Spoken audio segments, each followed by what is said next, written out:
Nick, what position did you play in football? So I played left tackle, and if you see me now and when I tell people that, they're like, no way. So I would say the way I normally answer that question is I played left tackle about 125 pounds ago. And then people are like, all right, so I guess I can see it now. If you add 125 pounds, how that might work. And at that time, you and your teammates, I hope I get this right, you guys were the burrito eating kings. Man, you did some research. One of the more fascinating things to me about offensive linemen in the NFL today is they're ridiculously good athletes. And what I think many of them do is they take their natural frame, which is probably supposed to be in the ballpark of 225 to 250 pounds, which is still a very big person, but they artificially add about 100 pounds to an already really, really good athlete. And in my experience, there may be better ways to do it, but my experience is the absolute only way to do that and to keep the weight on is to eat a lot all the time. So, actually, me and my offensive lineman friends in college entered eating contests all the time because essentially we were practicing every day, and it seemed like a natural parallel. How many burritos were you able to eat? Oh man, so that particular contest was actually speed eating. So it was eat one burrito as quickly as possible. I think luckily for the company that was doing the promotion at the time, QW, luckily it was not a volume eating contest because they probably either would have spent a lot of money on food or ran out of food relatively quickly. Well, I'm not going to go too much off base, off subject, but I find this interesting too, and I just have to follow up with this. So, do you watch Kobayashi and that crew when they're doing the hot dog eating contest? 4th of July is coming up. Or did you ever think someday that maybe you'll be in one of these contests? No, again, that's another thing where if you're an offensive lineman and you're eating a lot every day, you're probably a better eater than the average person. But those people who do that are absolutely professionals and absolutely practice every day. And even the biggest appetites in the world can't compete at that stage. It's really, really impressive. Actually, I think it's probably professional eating is one of my favorite sports to watch on TV, and I'm a little surprised that hasn't become something that's more easily accessible on television. Well, you think about it on social media, one of the big things is food. And there you have competition and food, putting it all together. It is an amazing aspect in itself. Well, okay, last question about the food, then we'll wrap this up. A few more questions. But for you, what is like a favorite food of yours? And is there a time you could tell us that you ate a lot of food at one time? Like I ate a ton of pancakes at one time, or maybe pizza or something like that during your playing days? I can say that my secret that I don't often reveal to everyone, but I'm comfortable sharing it with you, is the secret to keeping weight on is 2 large 2-topping pizzas from Domino's right before bed. And that was pretty much a nightly routine for me in college and some of my teammates who weren't naturally 325 to 350 pounds and had to put in the work to maintain that. But that's definitely something in the rotation. But also you probably have to think about these athletes being college athletes and not having a lot of money. So 10 double cheeseburgers from McDonald's at a time when double cheeseburgers were still $1 were an excellent value and an excellent way to keep some weight on as well. Yeah, we got to get McDonald's and Domino's to sponsor AEW.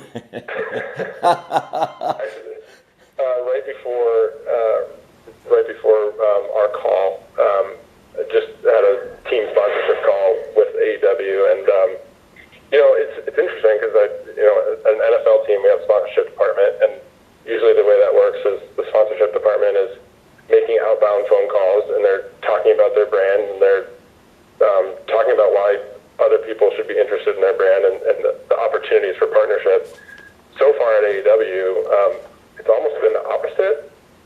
We actually have inbound calls from companies that are excited to work with us, and my exposure to the corporate partnerships world is that's actually really, really unique in the sense that it's a lot of hard work, it's a lot of cold calling, and so far at AEW, it's almost been the opposite of that.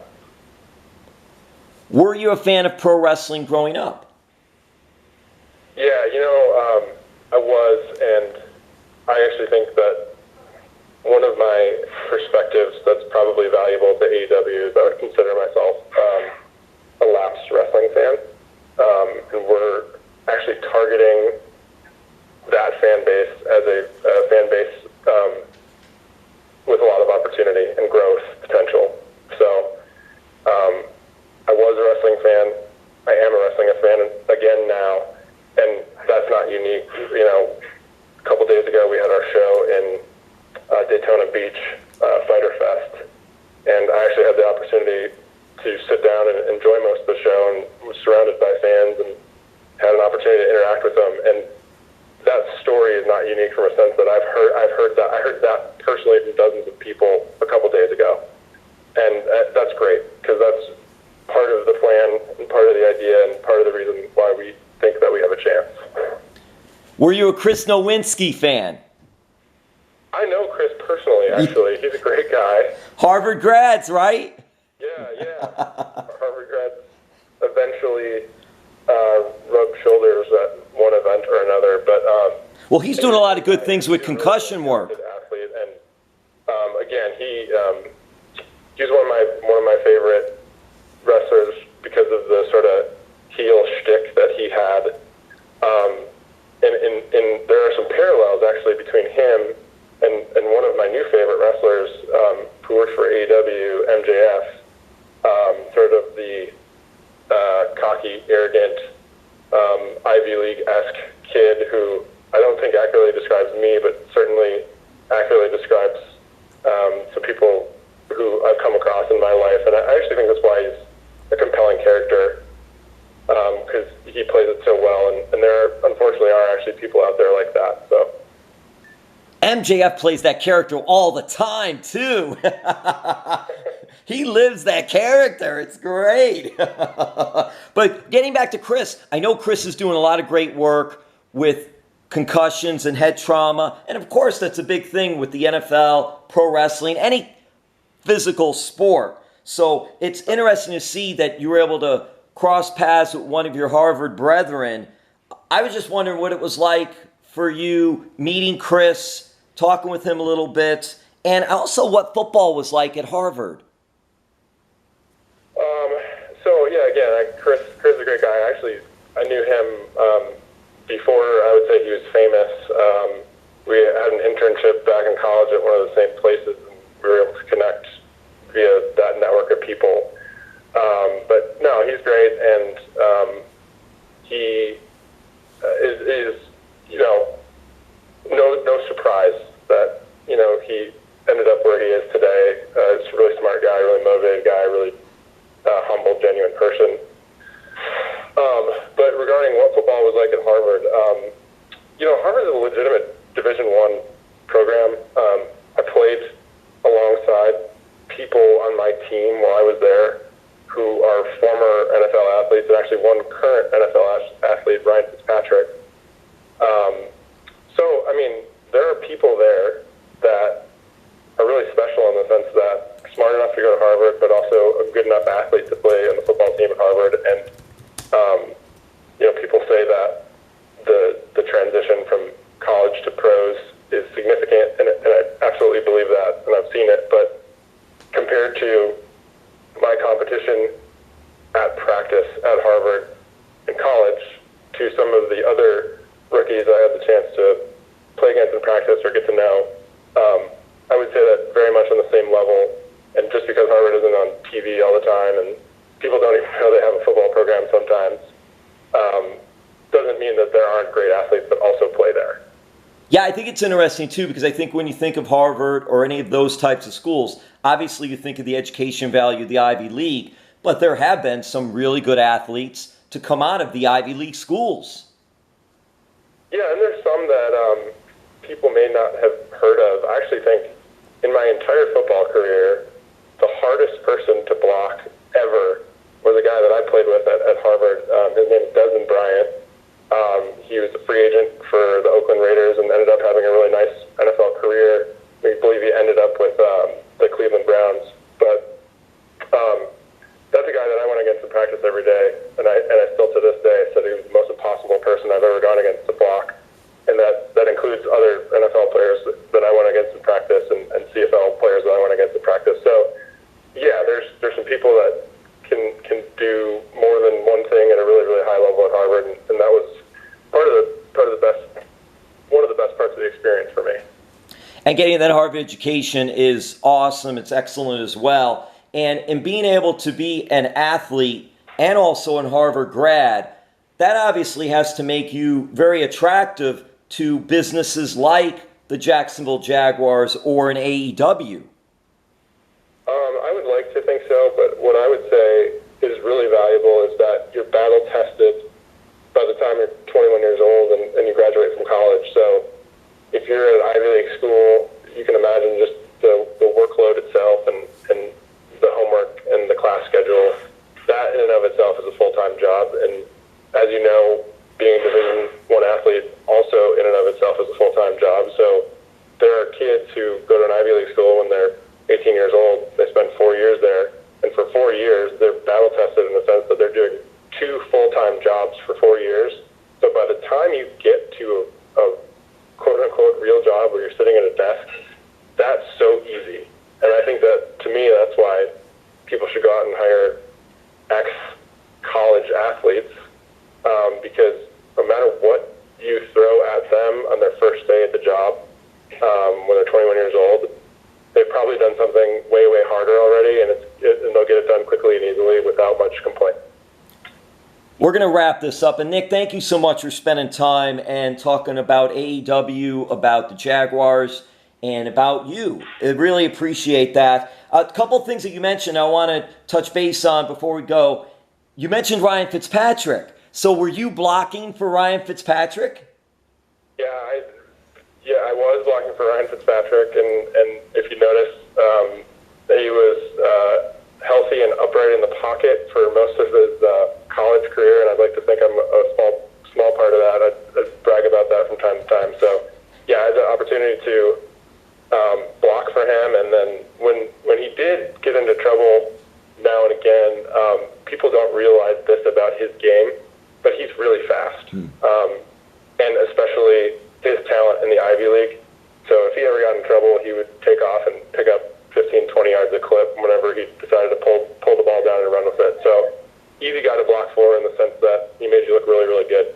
Now, I don't want to get you in any trouble, but he played for the Tampa Bay Buccaneers. Now he's playing down here for the Miami Dolphins. What about hitting the Florida Trail, the Jacksonville Jaguars? Well, I'm really, I know him personally, but I'm also a fan, and I just hope that he has an opportunity to do what he can do in Miami, because he's so smart that when he lines up and he looks at the defense, he knows what's going on before he snaps the ball as good as any other NFL quarterback, and that is such a valuable skill. So again, I'm really, really looking forward to what he does this year, and what opportunities may present themselves for him in Miami, because I think they're getting a really good quarterback. And for whatever reason, he's a guy that I think is under the radar a little bit and maybe underappreciated in terms of what he can do.